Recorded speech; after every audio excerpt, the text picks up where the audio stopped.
Namaskar, hello and welcome viewers. You're watching this special presentation of Sunset TV, Bills and Acts, where we analyze bills that impact you, acts that empower you, and programs that matter to you. I'm your host, Kriti Mishra, and today the spotlight is on the judicial appointments in India.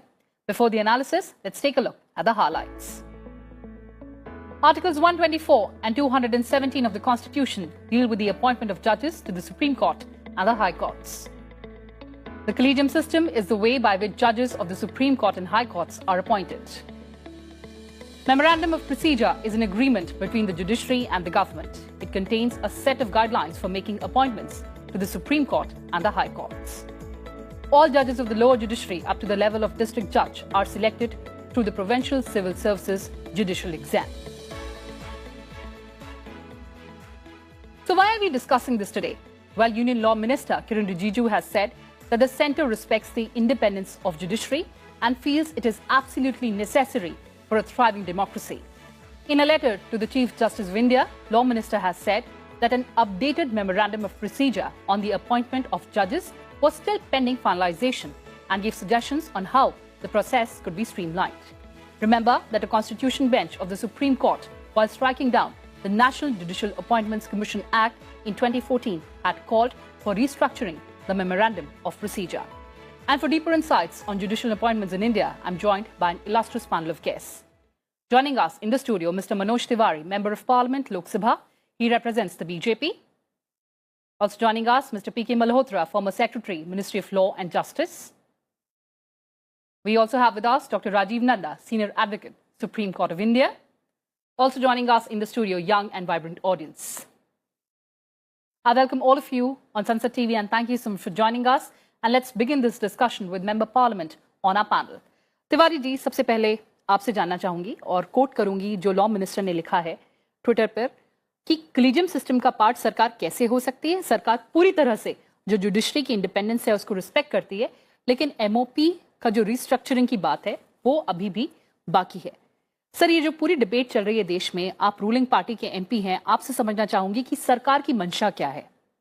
देखिए, जैसा मैं सभी का सम्मान करते हुए हमारे सभी पैनलिस्ट और बड़ी यंग ऑडियंस है उनका भी बहुत सारी बात आज शामिल होगा। जैसा हमारे लॉ मिनिस्टर ने एक ही लाइन में कह दिया कि हम किसी भी तरह से जुडिशियरी के इंडिपेंडेंस, उनकी स्वतंत्रता को हम भंग करना ही नहीं चाहते हैं, क्योंकि इससे निश्चित रूप से जो प्रभाव पड़ेगा उसकी कल्पना से भी हम चाहते हैं कि ऐसी स्थिति न आए। लेकिन एक बात समझना होगा, हमारे देश का स्ट्रक्चर क्या है, हमारे देश का ओनर कौन है, वो है जनता देश की। और देश की जनता कुछ अपने रिप्रेजेंटेटिव चुनती है। जो रिप्रेजेंटेटिव संसद में आते हैं या असेंबली में जाते हैं तो वो अपने अपने स्तर पे लॉ बनाते हैं। इस तरह का हमारा संवैधानिक स्ट्रक्चर है और संविधान में ये अच्छी तरह से लिखा हुआ है कि महामहिम राष्ट्रपति जी के द्वारा ही माननीय जजेज का चुनाव होगा और उसके लिए एक सिस्टम भी बना हुआ है जिसमें ऑनरेबल चीफ जस्टिस और कुछ सरकार के प्रतिनिधि, कुछ जनता के प्रतिनिधि, ये सब मिलकर के उनका निर्णय करेंगे। लेकिन बीच में इस प्रक्रिया में रुकावट आई क्योंकि माननीय चीफ जस्टिस ने, सुप्रीम कोर्ट ने इसको वो मूल बात को न मान के एक अलग सिस्टम बनाया। उसी के लिए बार बार बहस होती है। जैसा आपने भी अभी दिया ना कि ये डिबेट क्यों जी, तो ये डिबेट बहुत सेंसिटिव है, हम ये भी जानते हैं, इसलिए हमें बहुत संभल के सारी बातें कहनी पड़ती हैं। लेकिन जो मूल संवैधानिक व्यवस्था है उसके तहत महामहिम राष्ट्रपति जी के द्वारा जो लोग नियुक्त किए जाते हैं उन्हीं के द्वारा ये होना चाहिए। अब ये थोड़ा सा रुकावट आया हुआ है। मुझे लगता है कि हम लोग बहुत ही, जैसा माननीय किरण रिजिजू महोदय ने, लॉ मिनिस्टर ने कहा है, उसमें भी संजीदगी दिखती है और इसके आधार पे इस समस्या को हम डिबेट से, लोगों के सुझावों से और संवैधानिक प्रक्रिया से इसको हम एक निष्कर्ष तक आने की स्थिति में हैं, तो सकारात्मक दिशा में हम जा रहे हैं और हमें निर्णय निकलने का भी उम्मीद है। बस हमारा आज के फोरम पे हमारा कहना यही होगा कि जो एक संवैधानिक ढांचा है उसको फॉलो करना चाहिए और इस पे किसी को भी बिल्कुल दृढ़ होकर के नहीं अड़ जाना चाहिए। इससे एक बहुत अच्छा रास्ता निकलेगा जिससे हम इस कॉलेजियम व्यवस्था को एक महामहिम राष्ट्रपति जी के द्वारा बनाई कमेटी, संविधान के द्वारा दी गई शक्तियों के आधार पे, क्योंकि देखिए कानून कौन बनाएगा? Members of parliament. Members of parliament बनाएंगे। मेंबर्स ऑफ पार्लियामेंट कौन चुनेगा? वो जनता चुनेगी। तो एक जगह पे आके बोल दें कि आपका बनाया हुआ कानून हम नहीं मानेंगे, तो फिर तो बहुत, अगर हम लेमैन की भाषा में बोलेंगे तो सबको लगेगा कि ये कैसे हो सकता है।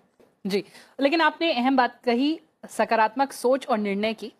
पीके मल्होत्रा जी से समझना चाहूंगी sir. On one hand we have the collegium system, on the other hand the NGAC, which was struck down by the Supreme Court of India.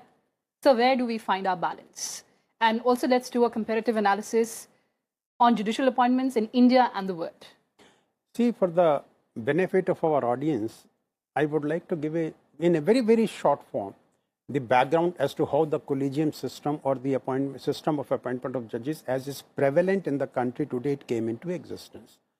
Prior to the collegium system, until the year 1998, it was the executive, that is the president, in consultation with the Chief Justice of India, was making appointment of all the judges of the Supreme Court and the High Court.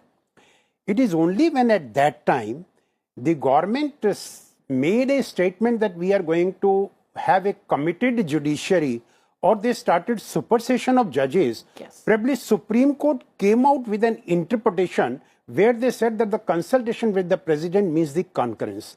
And that for that concurrence, there were three judgments of the Supreme Court. One came in 1981, SP Gupta versus Union of India. Yes.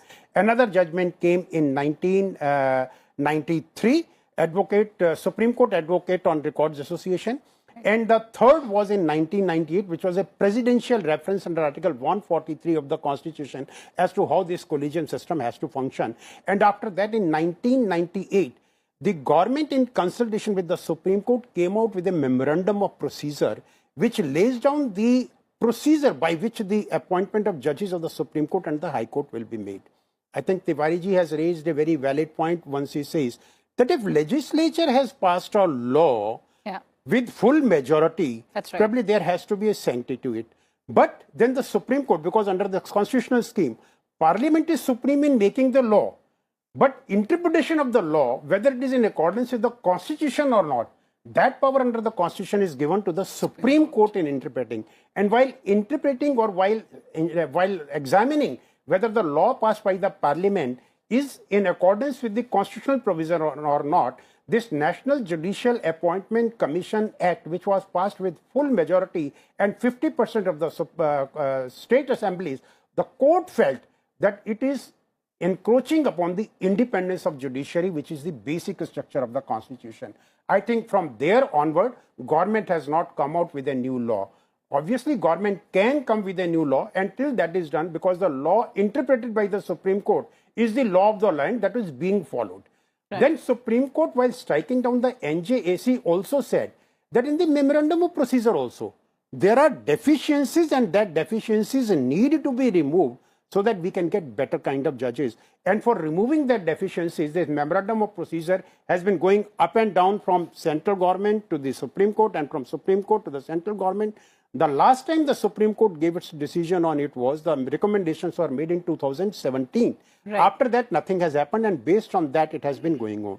Now the government has raised a question that in case the memorandum of procedure is changed, then probably these are the suggestions from the government side. And government side suggestion is, one of the elements which was there in the National Judicial Appointment Commission Act is being incorporated in the memorandum of procedure by saying that there should be a representation of the government, that's right, of the central government when you are making appointment in the Supreme Court, and a representative of the state government when the High Court collegium is making a recommendation for appointment in the High Court.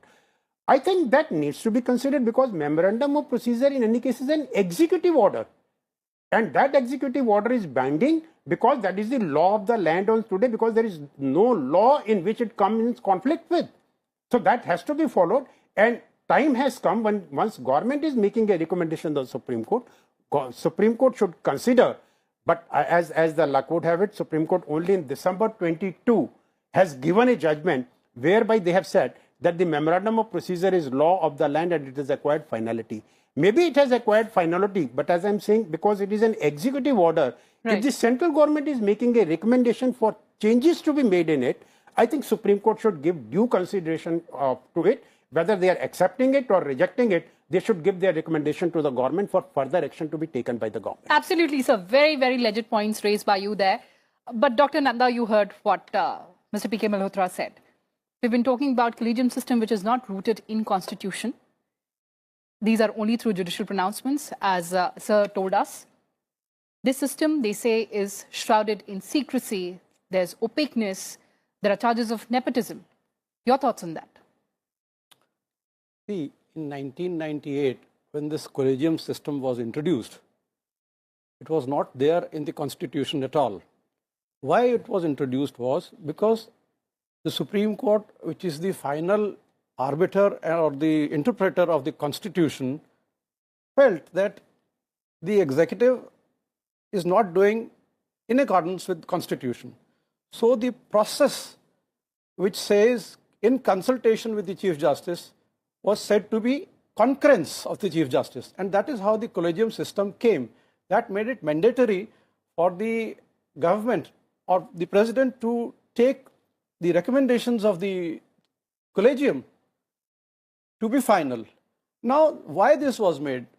We have to understand that our constitution has a very special kind of thing, that is separation of the powers between the legislative, executive and the judiciary. Like what Mr. Tiwari said, that once a law has been passed by the elected people, why the Supreme Court should be interfering in it?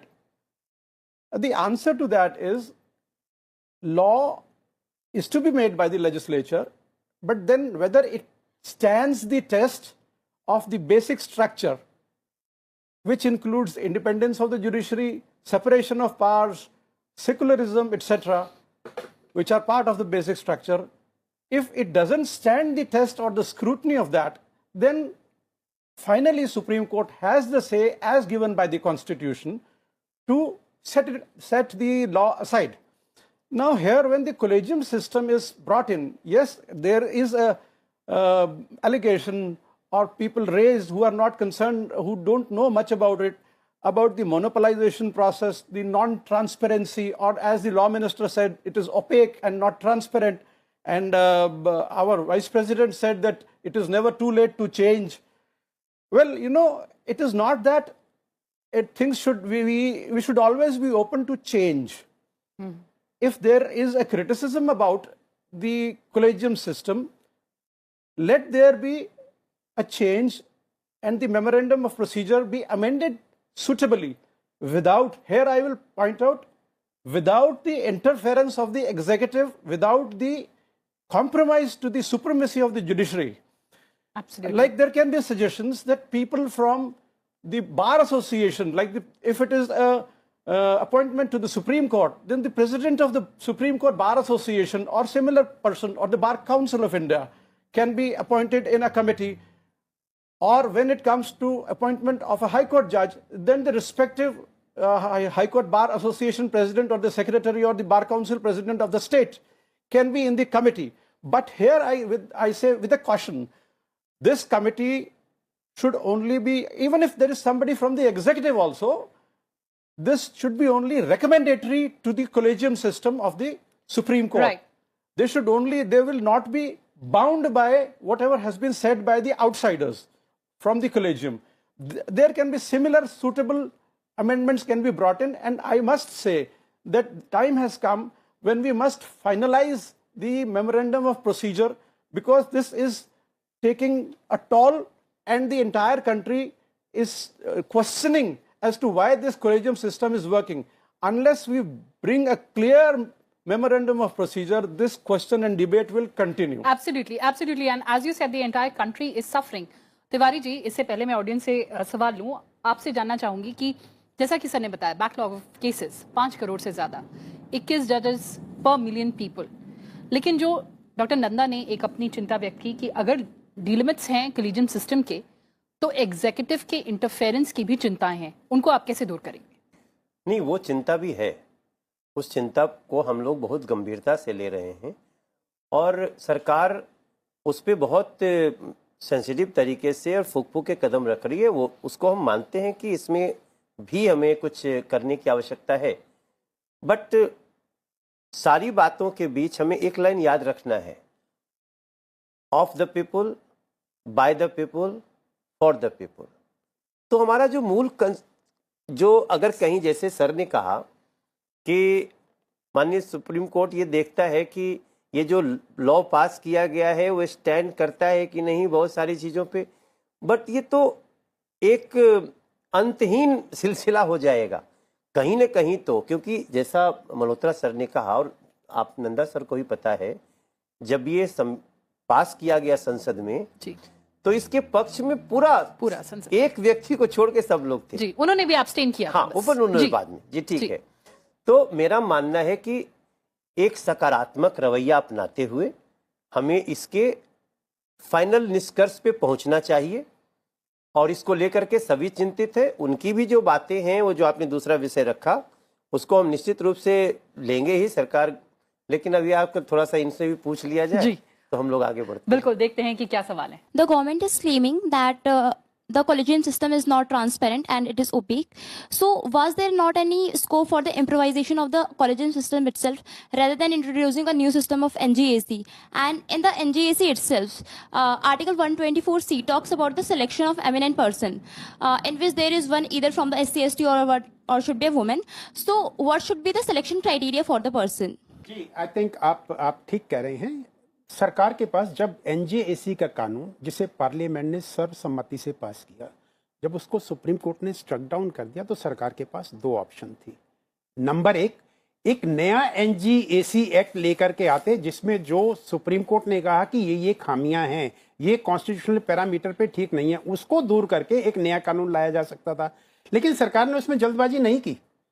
सरकार ने क्या सोचा कि अगर memorandum of procedure जो कि एक executive order है और जिसके लिए सुप्रीम कोर्ट ने खुद कहा कि उसमें खामियां हैं और उसमें खामियों को दूर करने की जरूरत है, और उसके लिए सरकार के और सुप्रीम कोर्ट के बीच में 2017 में 2016 में कॉरेस्पॉन्डेंस भी हुआ, उसमें सजेशन भी दिए गए और कुछ सजेशन इनकॉर्पोरेट करके सुप्रीम कोर्ट ने 2017 में बाद में सरकार के पास भेजा.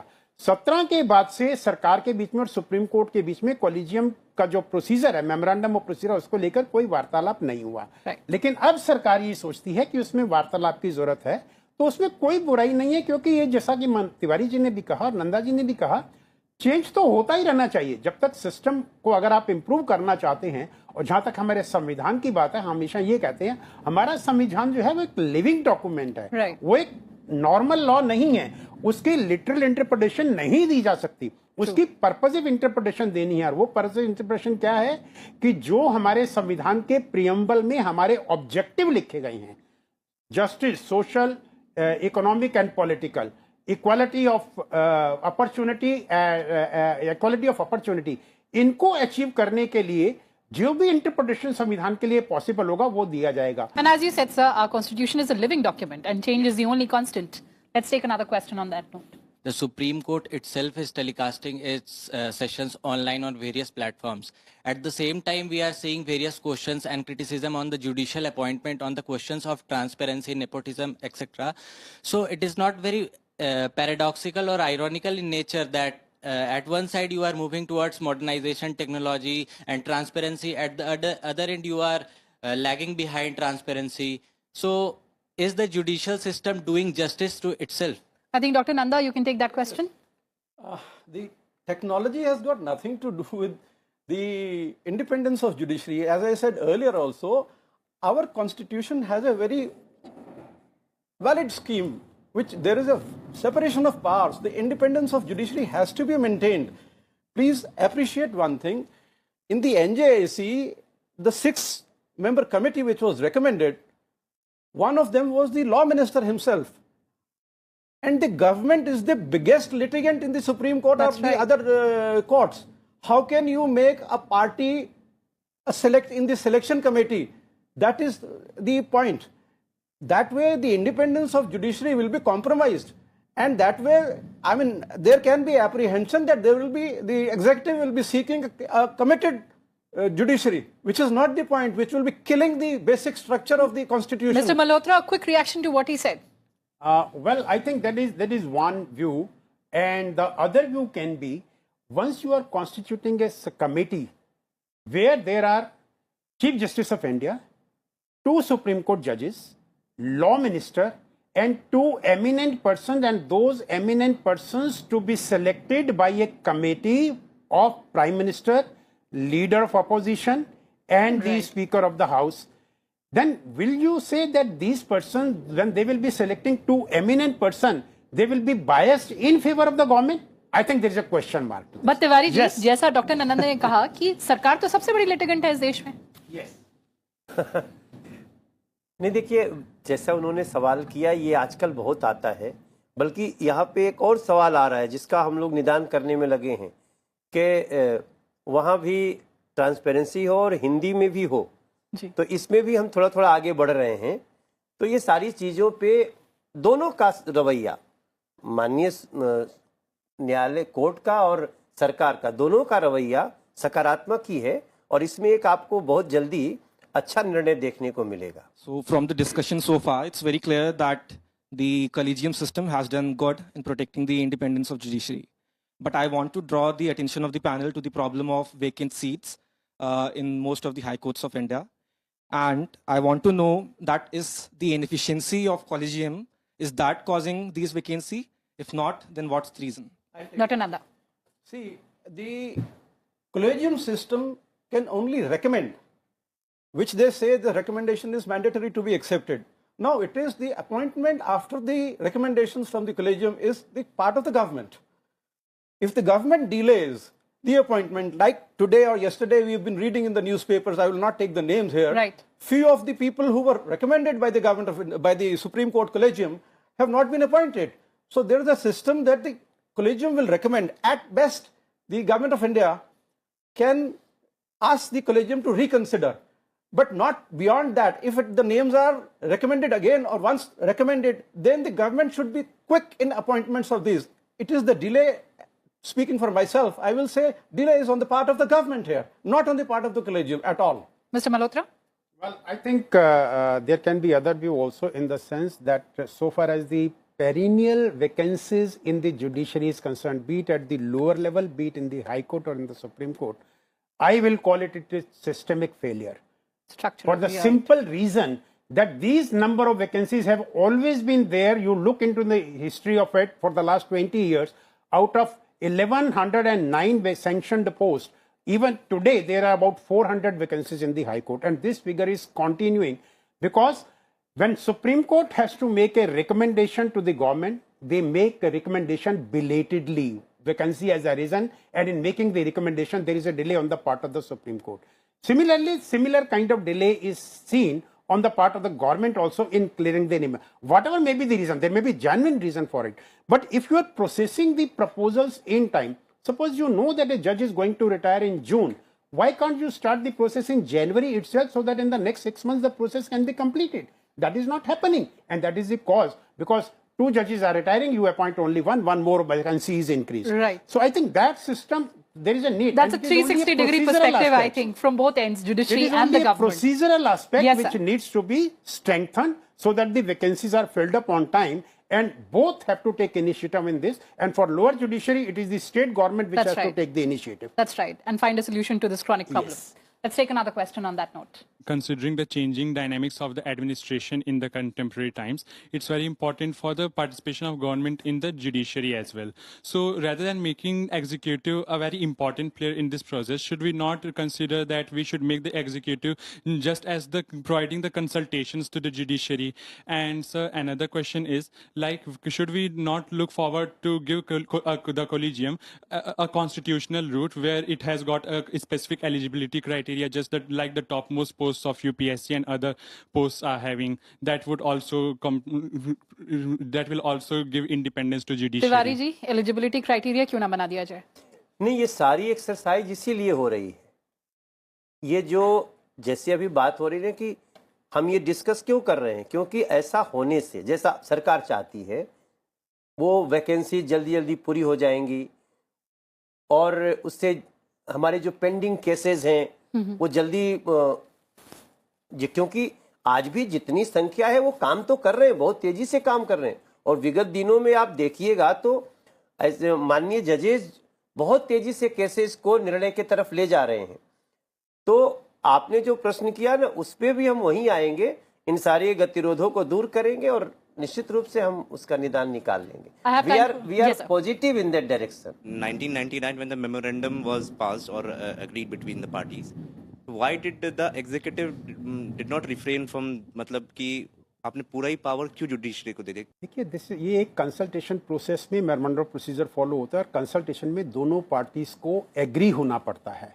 अगर उस समय भी जुडिशरी ऐसा ही समझते कि आप वही करने जा रहे हैं जिससे जुडिशरी जो है एक चेंज लाना चाह रही है, अगर वो चेंज नहीं आती है तो मैं समझता हूं वहां एग्रीमेंट का पॉइंट बनता ही नहीं।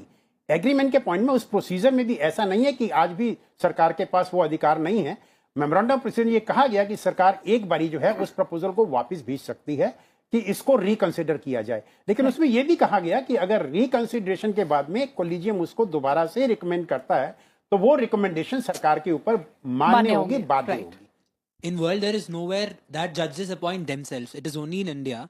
And if you see the collegium system structure, the senior most judges, they need to even handle the heavy amount of pending cases which are piling up in courts and also meet. And we have seen that there are many holidays also for the courts. You know, courts working days are very less. So in this time, the meeting time is also less.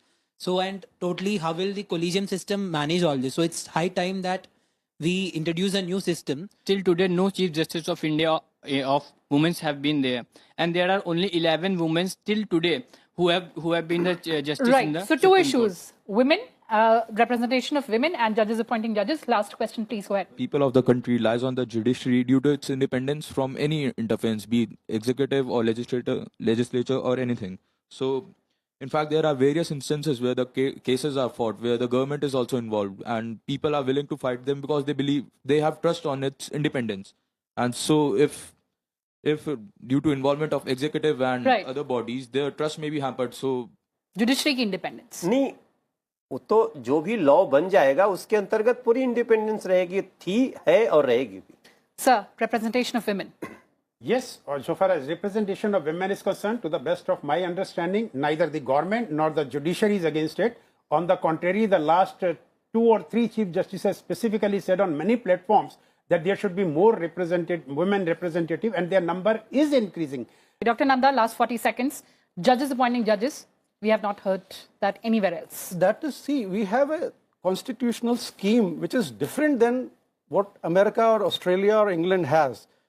Our constitution scheme provides, as I said, 3 compartments: legislative, executive, and the judiciary. Judiciary has been, every compartment is having its independent right. Therefore, this system of judges electing or selecting the judges is perfectly all right. What can be done is there can be a recommendatory body recommending the collegium.